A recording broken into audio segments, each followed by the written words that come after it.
Hello, hello, amazing, lovely, magical, mystical, beautiful beings. Goddess Allure Mystique, and I wanted to just come in and do another video for you guys. The last one I did, we talked about the Lunar New Year and the Year of the Fire Horse, and there were some other things that came up, and I said that I was going to come back and just drop a little bit more information just with some channeled messages that I did receive. So this one is going to be a little bit longer. I do have notes because there was a lot of information that came through. Also, for those of you who watched the first one, I am going to just review a little bit so it won't be redundant, but you just may hear a few things that came up in the first post as well, because we're going to be talking about the fire horse, feminine rage. We're going to be talking about the sword of unbecoming or fire sword. We're going to be talking about some kundalini. So you may just hear a couple of the refreshers, okay? But let's just kind of get into it. So, when you think about shifts and the different years and the ages, there are years that kind of come in very slow and quiet and subtle, right? It's almost like a whisper. And then you have the years that come in loud and robust, like a roar with a lot of momentum and heat, right? So with this Lunar New Year, it did not arrive quietly, okay? It arrives on fire, blazing. And the Year of the Fire Horse is not a passive energy. So this is not about contemplation. This is not about asking or seeking for permission. This is autonomous flame. Okay, horse energy represents movement. It represents sovereignty. It represents forward motion. It represents freedom that cannot be contained. So the horse is already a fire energy. And then when you add the fire to it, we have double passion, double fire. So we have a lot of representation of purification here, a lot of representation of ignition, sacred destruction.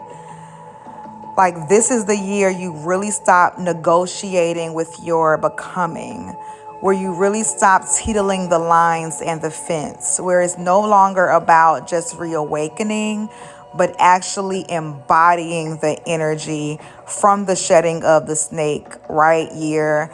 Also from the previous work that you've done with your healing, is like now is where you bring all this into form. You bring this into embodiment. But let's just talk about a little bit when it comes to the becoming aspect. Because the deeper truth of that is you were really already created in total full essence. You don't actually need to add anything to yourself to be worthy, to be powerful, to be sovereign, to be divine, to be whole. So the work is not so much about becoming as it's more about the unbecoming, right? Like unbecoming the conditioning, unbecoming the trauma responses, unbecoming the inherited beliefs that told you who you were allowed and supposed to be, unbecoming the roles you performed for survival. The fire horse does not ask, who should I be? It asks, what must burn so that I can run? So that's a very key concept and a big difference, right? It's not asking those questions anymore, of like, who am I? Who should I be? What is this becoming? It's saying, what must burn so that I can be at the purest essence of myself that I once was before all the bullshits, before all the programming, like before all the conditioning, before the world told you what the fuck and who the fuck you are. This is saying you stand in your original essence, right? The purity of who you are, so that you can run motion, movements, momentum.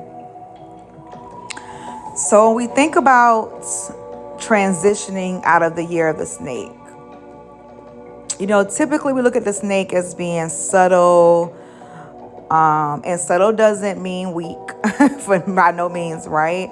Because when you're going through that shedding of skin, that it almost can turn you inside out, right?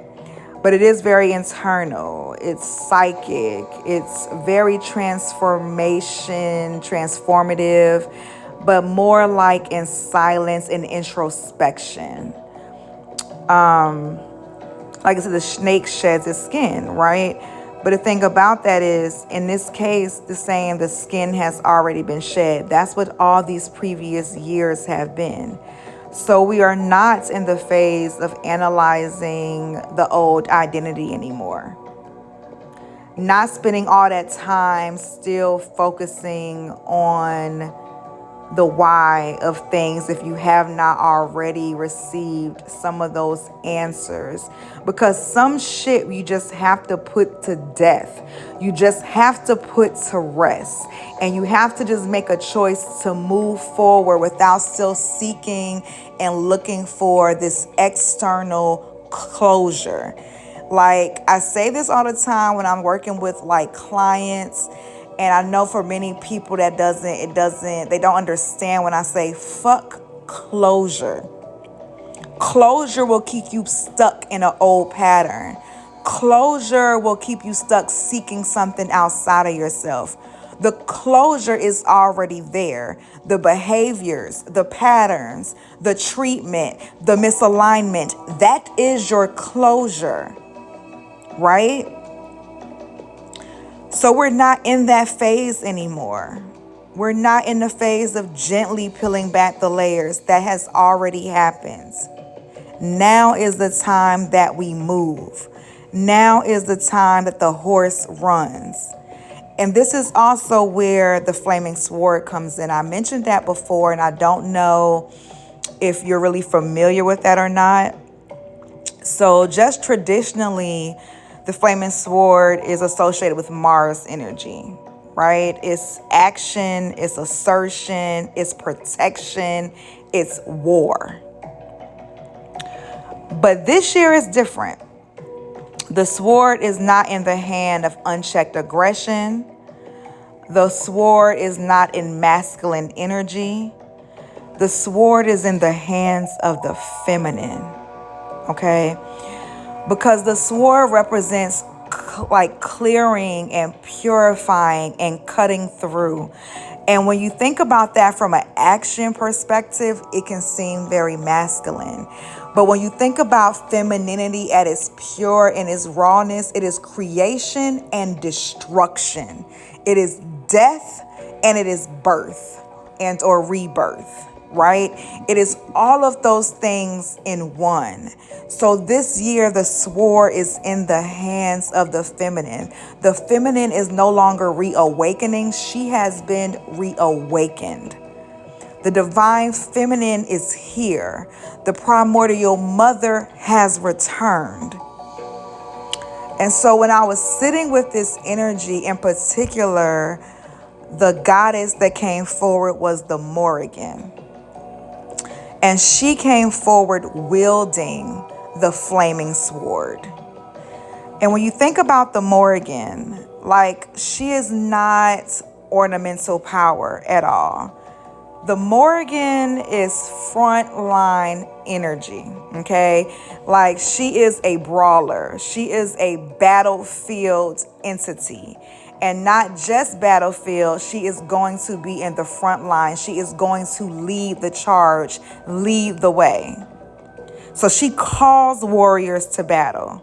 She does not fear destruction. She understands that sometime the field must be cleared. And this is where we demystify something very important, because the energy of feminine rage is prominent. Many women have been feeling this stirring, but also has been suppressing it. You've convinced yourself you're sad when you're actually mad as hell. But because you repress and suppress that energy and that emotion, it comes out in these ways of like being lethargic, being confused. Understand that feminine rage is purposeful. It is needed and it is necessary. It is not hysteria. Now, I'm not going to say it's not chaos, because it is. But what it is purposeful chaos. It's not the 3D level of chaos that we think about that has no actual purpose to it. But feminine energy is raw. It is wild. It is not meant to be contained. So this year, the flame that we're feeling of fire is feminine. It's feminine. It's coming in hot. It's coming in raw. It's coming in pure. It is destroying. It is creating. It is birthing. It is rebirthing. Right? Feminine rage is not being too much. Feminine rage is a course corrector. And even when you think about tears, have you ever had that feeling where you were just so angry, the only thing that you can do is cry? There is power in the tears of the feminine. Tears of the feminine sends out a signal that there is a need for a shift. Tears are clarifying, they are purifying, they are a release, and they are shifting. It is another way that there is a course correction that is happening. So when some of you guys are feeling the sadness, it's also still related to this fire, to this rage that you just haven't quite allowed yourself to tap into, to unleash. And again, we're not saying being chaotic just for the purpose of being chaotic, right? We're saying the chaos is in the movement that is very purposeful. It clears what has overstayed its welcome. It destroys what was built to confine you. It decimates what threatens your sovereignty, your divinity. There are many seasons for gentle deconstruction. That is true. But then there are seasons that need total annihilation. Like, I don't know if anybody watched Game of Thrones, right? Like, that's one of my favorite shows. And it brings me back to that, like, with Khaleesi.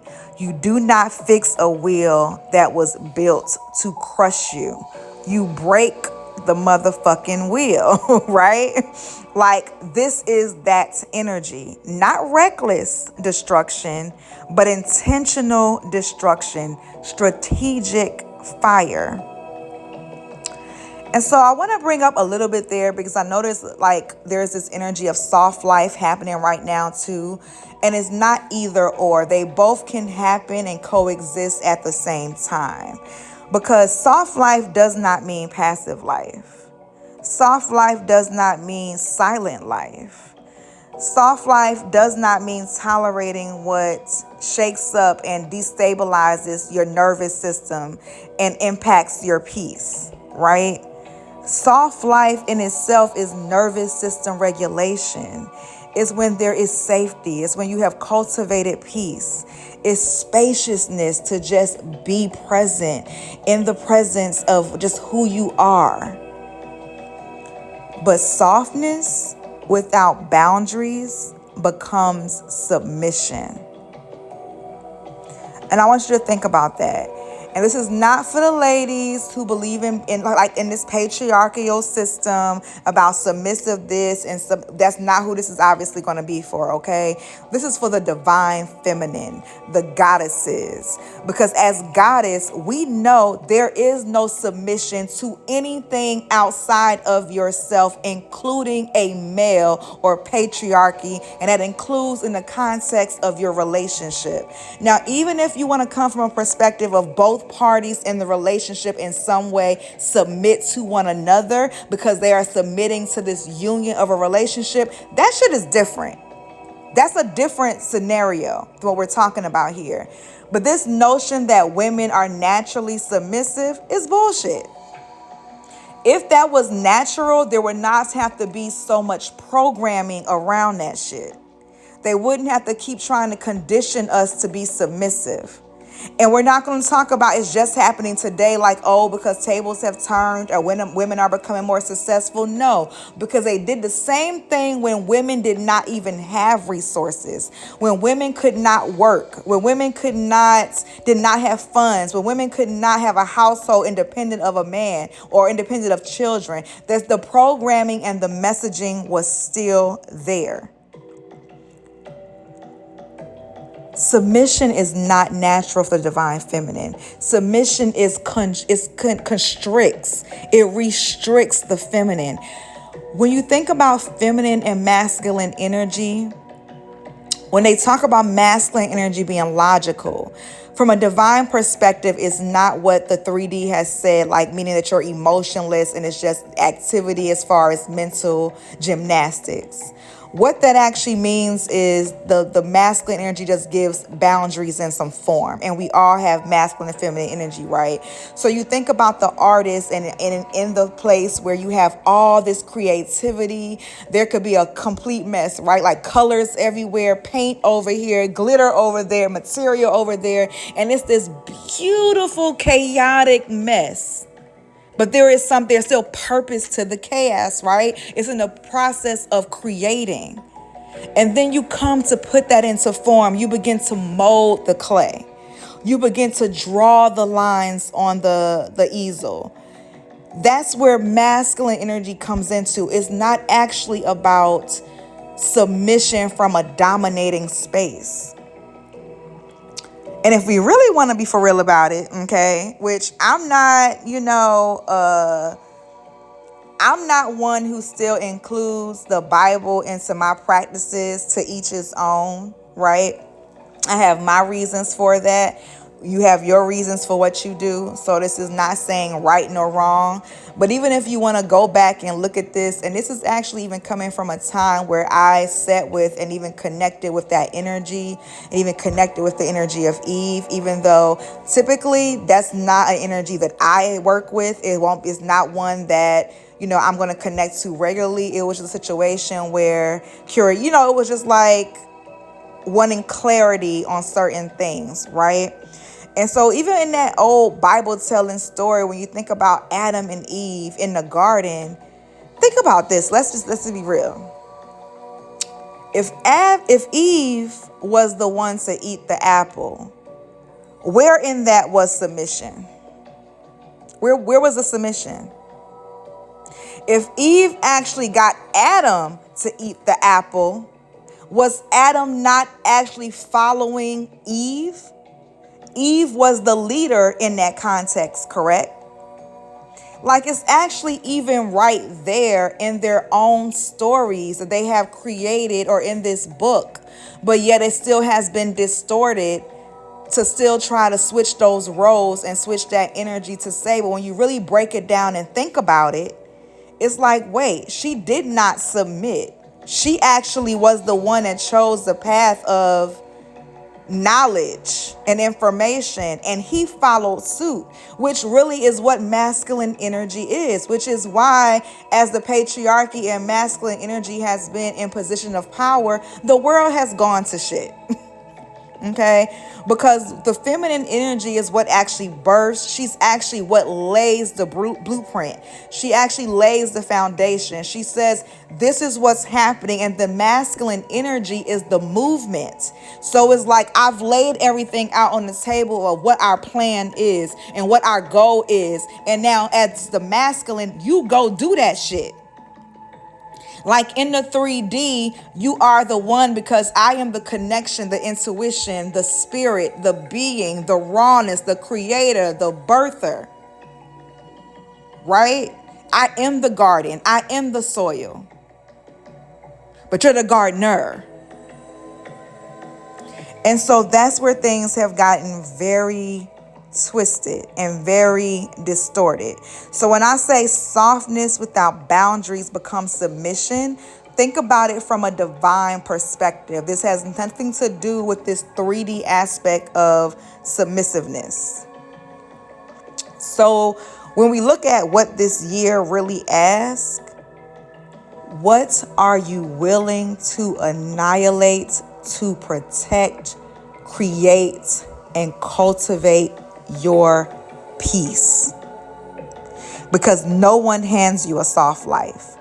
We're not looking and waiting for saviors, right? We are sovereign. We are divine. You cultivate it.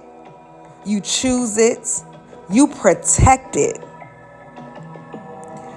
That may mean walking away from relationships. That may mean leaving environments. That may leave ending contracts.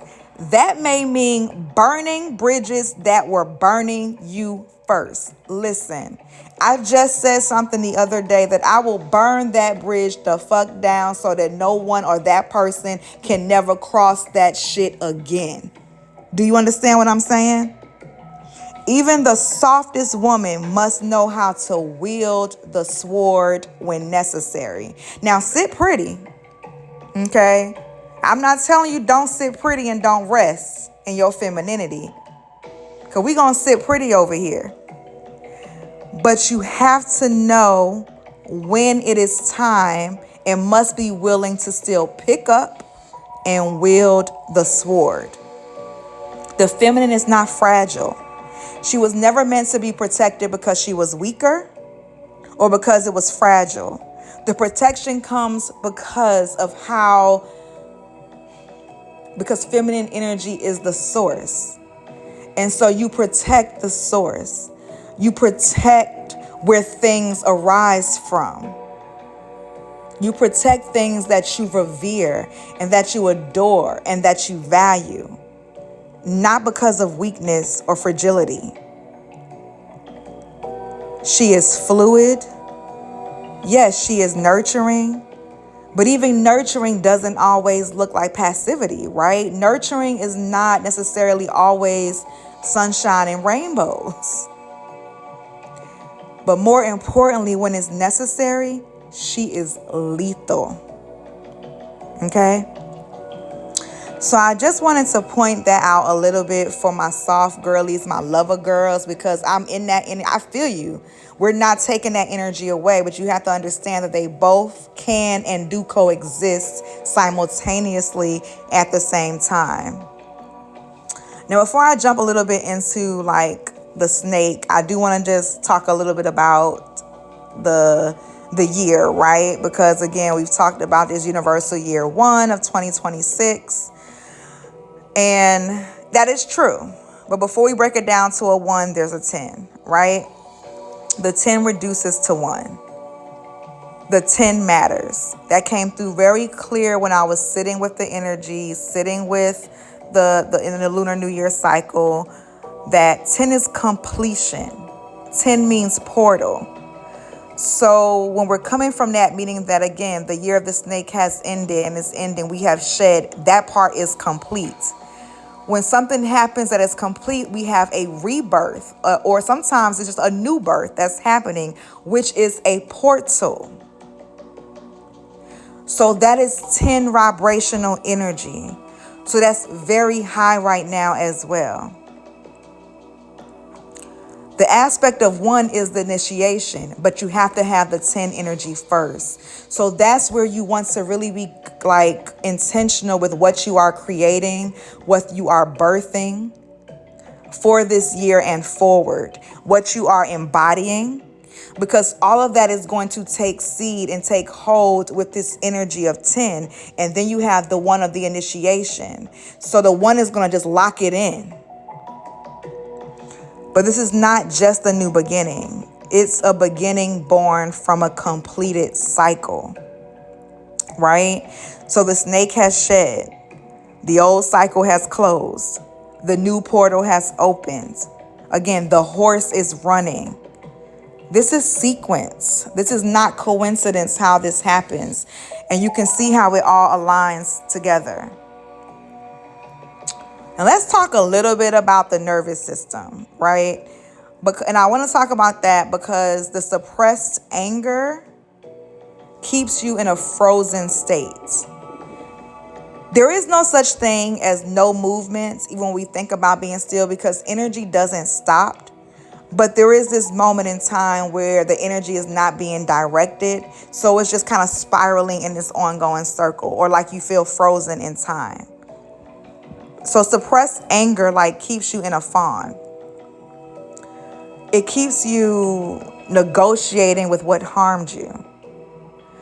But when that anger is expressed and intentionally channeled, meaning that you are managing the anger is not managing you. Anger restores agency. Or in the words of Anansi from the show American Gods, anger gets shit done. Do not let them tell you that you are wrong for feeling angry, especially in a time like now where the feminine has been so abused, so distorted, so suppressed, right? You just have to be intentional with how you channel the anger. Feminine rage, when embodied from a conscious perspective, can completely regulate your nervous system. It moves you from helplessness into power, which makes your nervous system relax and rest because it feels safe and it feels secure. And it's not contingent on anyone else besides you. It moves you from collapse to momentum. It reminds your body, I am not trapped. Now, yes, we have to channel the energy, right? So some things you can do is move your body with force and intention. Be active. Be active. Whether that's punching a pillow, stomping, shaking, dancing, yelling. And I'm not talking about a person. I'm just talking about as a release, which will also help you and sometimes clear that throat chakra on out as well, okay? Write or speak what you have been afraid to say, even if it's just to yourself, completely uncensored. Do a cord cutting ritual. But in this energy, we're not just cutting cords. We are decimating those cords. We are destroying the cords. We are utilizing the energy of the flaming sword, the sacred fire and flame, the fire horse to completely annihilate that shit so it cannot reattach. So it is burnt down to purity so that you can alchemize and transmute that ish. Okay? Start with making just one decisive move.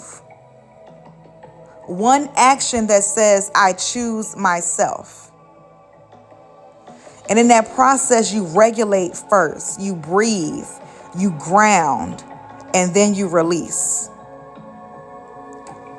Rage is not the destination, but it is an igniting factor, right? It clears the field so that softness can be sustainable. Because softness that is protected feels safe. Softness that is unprotected feels exposed. And that can cause your system to go into shutdown, survival mode. And this year is not about exposure. It is about sovereignty. Is it about divinity? So versus being about exposure from the way we're thinking about, think about it being embodiment, right? As I said before, the fire horse energy is autonomous. It does not wait to be chosen. It does not beg to be understood. It moves because it knows who it is. And you do not become who you are. You remember. That's why we talk about the awakening or the reawakening. Because you remove what is not you. You annihilate what has distorted you. And then what remains was always there. The snake shed, the horse runs, the sword clears, right? This is not the year where you fix what broke you. This is the year you destroy what was never aligned. You realize you were never actually broken. There was just misalignments, and you destroy that. You do not become, as I said before, you unbecome all the bullshit, right? And from the ashes, you rise, right? Everybody likes to talk about the phoenix, but we don't really get into it. You rise, but then you rise and you move. You move. So the last thing I want to talk about, because this has gotten a little bit long, I knew it was going to be a little bit longer, okay, was going to be about some serpent energy that's still lingering around. Because when I was sitting with this energy, it was very much like, yes, the skin has been shed, but I still very much connected to the serpent, saw the serpent, felt that energy. And what it connects to is the fire serpent, that kundalini energy, right? Which again is fiery. So it's like as we close the year of the snake, there is another layer to this. Because it's not only symbolic of shedding, right? It's like I said, the kundalini is the fire serpent. It is coiled at the base of the spine. It does lay dormant until it doesn't, right? It does not rise gently when it's activated. Kundalini energy burns. If you have gone through a kundalini, you understand that. And if you have not yet experienced that, but wonder what maybe you have been feeling coming up from the ground, up from your roots, going up to your spine with sensations, with tingles. A lot of that's kundalini serpent, fire serpent energy.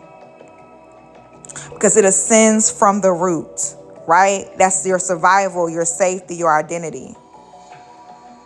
And then it moves upward through the body, through the sacral, where there's your desire, your creativity, your sensuality. This is so important for feminine energy. This is your womb space as well, right? Through the solar plexus, where that's your power, your will, your autonomy. Through the heart, which the heart is the magnification of these things. It is the bridge between the lower and the upper chakras. It is magnetic. It is a force. The heart is a force. It is expansion. Up through your throat, which the throat is more than the words you speak. The throat is how you actually show up in the world, living in your truth. The authenticity of who you are. And then we get into the third eye, which is that vision, right? That's your true insight, that divine insight. And up to the crown, which is your remembrance, the reawakening. And as it rises through all your chakras, it's clearing, okay? It's going to illuminate. And illumination is not always comfortable. So it's going to bring some of those subconscious things to light. The serpent is very subconscious energy. But when you add that fire to it, it's illuminating. When the light touches what was hidden, it burns off distortions, right? It confronts delusions. It destroys illusions. It's going to expose the places where you have been living below your truth. So if you have felt heat in your body, you felt restlessness, a desire to move, to leave, to cut ties, to speak, just to finally stop suppressing, that's not as random as it may seem. That's energy of the fire serpent rising. Now, some have been feeling a lot of sickness, tiredness, and that's because you're still going through that clearing. It's purging. And like I said, when you go through the dark to bring it to the light and that illumination, it can be exhausting physically for you. So you can feel both of those or one of those. It just depends on where you're at in that cycle. But it's kundalini nonetheless, right?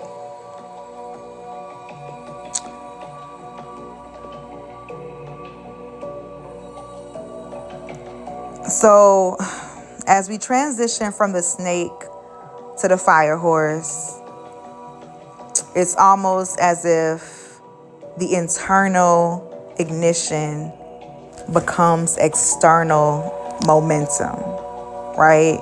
Like the serpent rises within, the horse runs without.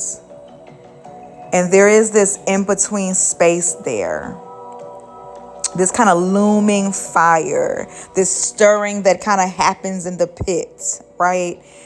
And it's also this energy of what, like, I'm not fully the old self. I'm not fully the embodied self, right? And so it can have you in this in-between space, but that's okay because that's where things are shifting and realigning. And actually, because this has gotten too long, I'm going to come back and talk about the in-between space because there actually is an energy to that kind of goes up to the spring equinox, which is another new year of sorts, right?